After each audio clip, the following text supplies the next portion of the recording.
Je suis Frédéric Gransart, donc je suis postier, facteur sur Lens-Liévin. On est historiquement un service public, on va dire, une entreprise qui est attachée à l'État, aux valeurs de la République et au territoire. C'est quoi les valeurs de la République?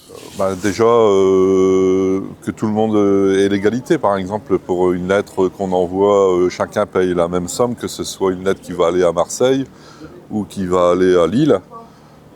Pour couvrir le territoire ou un village isolé. La Poste, elle est entièrement privatisée? Alors, de plus en plus, c'est la Caisse des dépôts qui assume ça, ce qui permet justement d'avoir maintenant un intéressement pour les salariés. Et malheureusement, nous, quand on réclame d'autres valeurs ou des augmentations de salaire, puisque c'est important, les gens se disent, on les embête un peu. Nous, les salaires, ils sont au ras des pâquerettes, avoir un petit peu d'ancienneté, sinon vous restez pas loin du SMIC, quoi. Tous les ans, la rengaine qui revient, c'est la Cour des comptes, comme quoi la Poste est un service déficitaire en France. Sauf que cette année, c'est 1,4 milliard d'euros de bénéfices.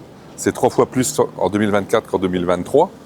Donc la situation financière finalement du groupe, la Poste, est saine, même si on sait très bien le niveau du courrier baisse et ça a un coût.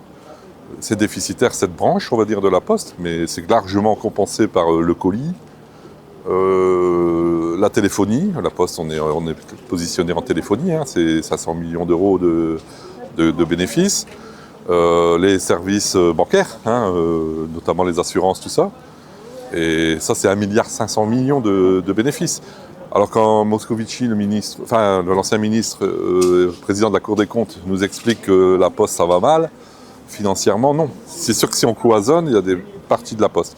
Mais c'est comme j'expliquais tout à l'heure, il y a des services rendus par la Poste, que la distribution du courrier tous les jours sur tout le territoire, de 6 jours sur 7.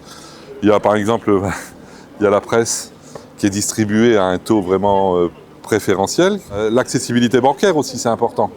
Les gens, pour avoir un compte ou quoi, des banques les refusent si vous n'avez pas beaucoup de revenus ou pas de salaire. La Poste accepte tout le monde et forcément, ça ne rapporte pas d'argent les petits comptes. On laisse entendre que c'est déficitaire pour pouvoir fermer des bureaux de poste, l'accessibilité. La proximité, elle est complètement bafouée, puisqu'en fermant les bureaux de poste, même si c'est remplacé par des agences en mairie ou des cafés qui font office de poste, c'est pas du tout le même service, ne serait-ce qu'en disponibilité si vous voulez retirer de l'argent ou certaines opérations qui ne se font pas. Qu'est-ce qu'on a perdu suite à cette privatisation? Et en gros, qu'est-ce qu'on pourrait récupérer si on nationalisait l'institution postière?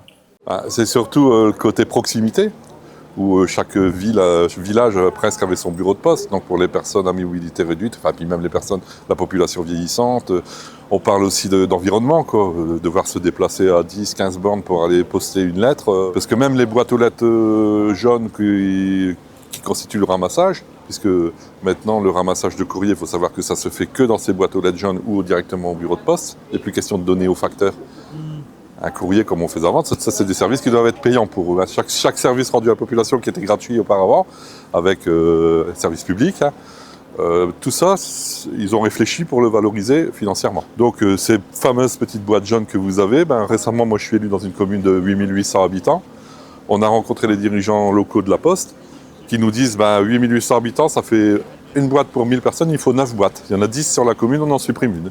Dites-nous où, à la limite, on peut discuter avec vous laquelle on enlève, mais il faut en enlever une purement chiffrée, sans tenir compte que celle qui voulait enlever, en plus, c'était un quartier qui n'avait rien du tout, il n'y a plus à commerce, il n'y a plus rien. Mais cette petite boîte jaune, c'est le dernier service public et la dernière activité du quartier, quoi. Alors, il diversifie les activités du postier, veiller sur mes parents, c'est-à-dire qu'il faut passer, la Poste moyennant une somme d'argent, le facteur passe juste simplement voir si la personne va bien, en gros elle est vivante, quoi. Parce qu'on n'a aucune formation valable pour dire l'état de santé d'une personne. Demain, si la personne est décédée, on va nous dire vous n'avez pas vu que ça n'allait pas. On n'est pas du tout du monde médical. À un moment, c'était les gares isolées. C'était le facteur aussi avec son smartphone. Tous les jours, il passait, il prenait une photo pour montrer que les voies étaient bien dégagées, que la gare, il n'y avait pas d'accident. Ça a amené à traverser les voies. Or, c'est un vrai métier. Quand on discutait avec nos camarades cheminots, Il nous expliquait, nous, pour traverser des voies, c'est quelque chose qu'on apprend, parce que tu ne traverses pas des voies ferrées comme ça. Chaque métier a besoin d'une formation. On a aussi réglé la TNT sur les téléviseurs des gens chez eux. Et ça, c'est jamais valorisé, quoi. On est rémunéré comme un facteur qui met du courrier dans une boîte aux lettres. Alors, un postier, c'est quelqu'un qui s'est engagé dans la profession pour rendre un service à la population, amener le courrier, les nouvelles chez les gens. Et de moins en moins, c'est valorisé. Donc les jeunes qui travaillent maintenant à la Poste, ils le disent. Le travail n'est pas forcément plus difficile, mais la mission est largement moins noble et moins intéressante d'aller travailler pour passer des imprimés sans adresse, des prospectus qu'on a récupérés d'ailleurs d'autres entreprises qui ont fermé.